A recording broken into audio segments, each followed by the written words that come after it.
We're doing it alphabetically. Wonderful. Well, hello and welcome. My name is Eric Patterson. I serve as President and CEO of the Victims of Communism Memorial Foundation in Washington, D.C. And we're delighted that you could join us for a few moments as we re-kick off for this Congress the Victims of Communism Congressional Caucus, a bipartisan coalition of members of Congress who are committed to fighting totalitarianism and these communist ideologies and practices, not just in the past, but in the present today. And let me thank the Congress for their leadership all the way back to the 1950s on bipartisan resolutions against communism. Many people don't realize that in 1956, the co-founder of the Victims of Communism Foundation, Lev Dobryansky, worked with Congress to pass the first statements against what were called the captive nations, the Soviet Union, China, and other countries at the time. And Congress consistently, and then the executive consistently, passed annual captive nations legislation or statements all the way up to the present day. In 1993, the Congress unanimously passed an act that established what became the nonprofit educational organization that I lead, the Victims of Communism Memorial Foundation, in our museum here in Washington, D.C. And that bipartisan cooperation has continued through the last Congress with the passing in the House of the crucial Communism Teaching Act, and that's back in the House. It'll be come back up very, very shortly. So we couldn't do it, though, without leadership like these two congresspeople, Congressman Wilson and Congresswoman Debbie Wasserman Schultz. So I just want to say thank you. And I also want to say that the mission of VOC, this mission to educate all generations about the enduring crimes and legacy of communism, and to be an advocate for people still held by communist tyranny today, 1.5 billion people still today in China, North Korea, Cuba, and elsewhere. It's an enduring mission, but we couldn't do it without leadership like these two. So allow me to turn it over to Congresswoman Debbie Wasserman Schultz. Thank you. Thank you so much. Thank you so much, Eric. I appreciate your kind introduction. I am Congresswoman Debbie Wasserman Schultz from the great state of Florida, and I am so grateful to be joined by my friend Joe Wilson to relaunch the Congressional Victims of Communism Caucus for the 119th Congress. This caucus is dedicated to the countless millions of souls who suffered or perished under communist regimes and those who continue to languish under authoritarian rule to this day. As co-chair, I aim to ensure that this caucus will bring justice to the memories of those who have been lost and give voice to those who are still suffering in forced silence. And I hope we can provide a platform for bipartisan cooperation on key policies to educate Americans on the human toll of communism in the 20th century. To defend human rights and democracy worldwide against repression and emerging threats, and to build our capacity to compete with China and other adversaries that threaten freedom and our way of life. Congressman Wilson has demonstrated true leadership in pursuing these objectives throughout his career, and I'm so glad we can work together to achieve these goals. I'm also grateful for the Victims of Communism Memorial Foundation's partnership and support for our caucus. For 3 decades, the Victims of Communism Memorial Foundation has led the charge in this essential work, authorized by Congress and signed into law by President Clinton. Through research, advocacy, and the curation of the Victims of Communism Museum, the Foundation continues to fulfill its mission to educate future generations on the tragic history of communist abuses. They played a vital role in amplifying the stories of the more than 100 million lives lost to communism and the over 1 billion people who still lack the political freedoms and individual rights we hold so dear.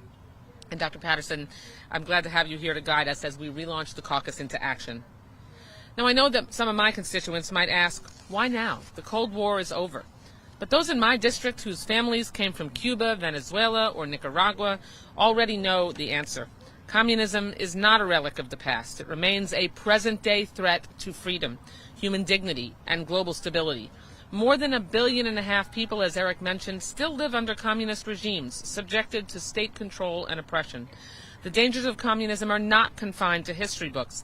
They are shaping world affairs today. They span from China's mass internment of Uyghurs and suppression of democracy in Hong Kong to Cuba's ongoing repression and North Korea's brutal dictatorship. For Americans, understanding the consequences of communist rule is more than just an academic exercise.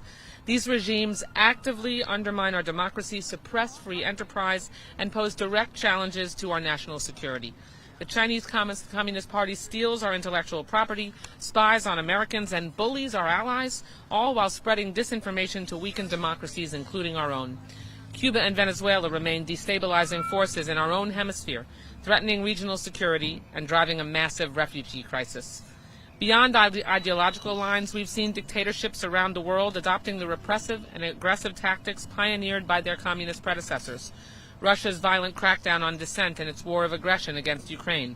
Iran's state surveillance, sponsorship of terrorism, and use of propaganda to control its people. These regimes echo the worst abuses of 20th century communism. Even in non-communist states, we see governments silencing opposition, restricting fundamental freedoms, and using state-sponsored violence to cling to power. We can overcome these threats to human rights if we understand their origins. The Victims of Communism Caucus is crucial to ensuring that future generations never forget the lessons of history and never repeat its horrors. It is our responsibility to amplify the voices of those who have suffered under communism, support dissidents and pro-democracy movements, and counter autocrats threatening freedom across the globe. To me, that means restoring programs like Voice of America and Radio Marti, which provide truthful reporting to counter disinformation in nations that close off access to objective news. It means resuming support for pro-democracy organizers and freeing political prisoners in Venezuela and Cuba. It means bolstering our democratic allies from Taiwan to Ukraine to Guyana who face the threat of aggression. And it means urging our colleagues to lead with strong, effective, and compassionate governance as a model for the world. By launching this caucus, we reaffirm America's commitment to resisting autocratic regimes whose actions are incompatible with the values we cherish. The fight for freedom continues, and I hope that my Democratic and Republican colleagues will join Congressman Wilson and myself to meet this moment. I'm confident the Victims of Communism Caucus can and will serve as a home base for this generational struggle against oppression. Thank you so much for having me. You're here. And now it's my pleasure to introduce my colleague and friend from South Carolina, Joe Wilson. And thank you very much, co-chairwoman, and what an honor to be here with Congresswoman Debbie Wasserman Schultz. And it's so meaningful for her to be here because she has such a constituency of people who've had to flee Cuba to see the totalitarian state, to see the people who've had to flee Venezuela as a dictatorship is emerging in Nicaragua. So just by being here with her, she lives this every day, and that is that we need to never forget the atrocities of communism. And then I'm really grateful to be here with Hunter Yoon. Hunter his heritage is Korean, and there's no better example of the contrast between the success of democratic capitalism and the failure of communism than the Korean Peninsula. And so I am the only member of Congress who's actually had the opportunity to visit Pyongyang, North Korea. I saw the oppression. And then you go to South Korea and you see one of the wealthiest countries on earth, and a country that was ashes. And now South Korea is such a dynamic and positive influence. But you just need to look at a map and pictures. You need to look up the picture of the Korean Peninsula at night. And that is that at the 39th parallel south, it's vibrant with electrical impulses of every kind. And then if you look to the north of the 39th parallel, it looks like there's nothing there. That it's but between the 39th parallel and the People's Republic of China and the Russian Federation, it looks like an ocean. No, that's where the oppressed people of North Korea live. And so, indeed, it should never be forgotten that as we're facing history and the horrors of communism, it still is present, and we want to give hope to the people who are oppressed around the world. Communist atrocities of mass murder should never be forgotten. I'm grateful to be here with my co-chairman, Debbie Wasserman Schultz from Florida, and Dr. Eric Patterson, the president and CEO of the Victims of Communism Memorial Foundation, to announce the relaunch of the Victims of Communism Caucus. This caucus is much needed to remind all of us of being an anti-communism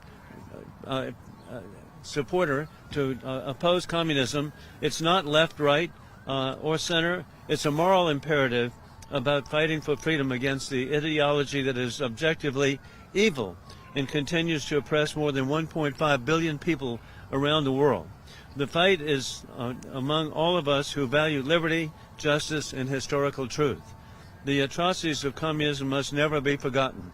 Over the last century, communism has resulted in the deaths of more than 100 million people worldwide, not in war, but through starvation, labor camps, purges, firing squads, and total state controls. They were not unfortunate side effects. They were the features of the system itself, hallmarks of an ideology built on lies and enforced by terror. I have my whole life been so inspired by the courage of people resisting communism. Really, for me, it began in 1956 to see people standing in front of Soviet tanks in Budapest, and then to meet heroes like Congressman Tom Lantos, who grew up in Budapest and had to face what was occurring at that time. And from that, we now have the circumstance of having, and to me, the patriots of Cuba that so often in 1961 have stood up for freedom and democracy. And additionally, I'm really grateful that I was involved in a political campaign in 1963 with Barry Goldwater. Why not victory? And the point of this is to victory over worldwide communism. And as a teenage volunteer for the Goldwater campaign, it was unique. In fact, something that Ms. Wasserman Schultz knows, Hillary Clinton was a Goldwater girl in Illinois. And so we just know that what Barry Goldwater proposed, which Ronald Reagan was ultimately able to achieve, and that is victory over communism. And some would like to reframe communism as a noble idea gone wrong, a utopian dream that simply failed in execution. History is clear. Communism has failed not because of poor implementation, but because it's inherently flawed. It denies human nature, it denies the dignity of the individual, and it denies the moral foundations of a free society. I have lived with my colleagues to have the opportunity to be an election observer in 1990 in Bulgaria, where I saw in the first post-communist election the dream that I had of freedom for the people of Bulgaria all the way to Estonia, Latvia, Lithuania.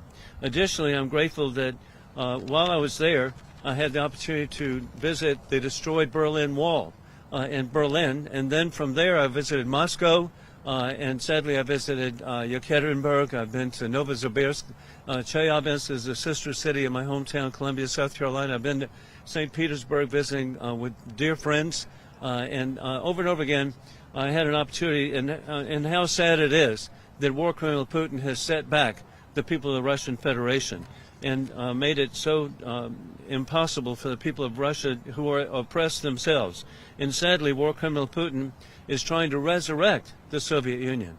And we see that as he has rigged elections in Belarus, as he has rigged the elections in the Republic of Georgia, where indeed President Salome Zurabishvili was legally elected, but due to rigged elections, she was not able to take office because of war criminal Putin.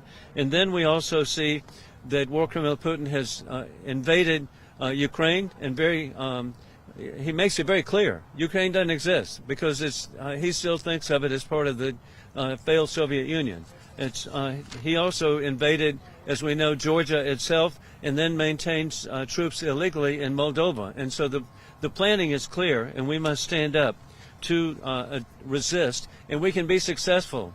Last December, the dictatorship that he backed up in Syria collapsed. And so it's very clear President Assad fled from Damascus and is now living in where he should be. He's in Moscow.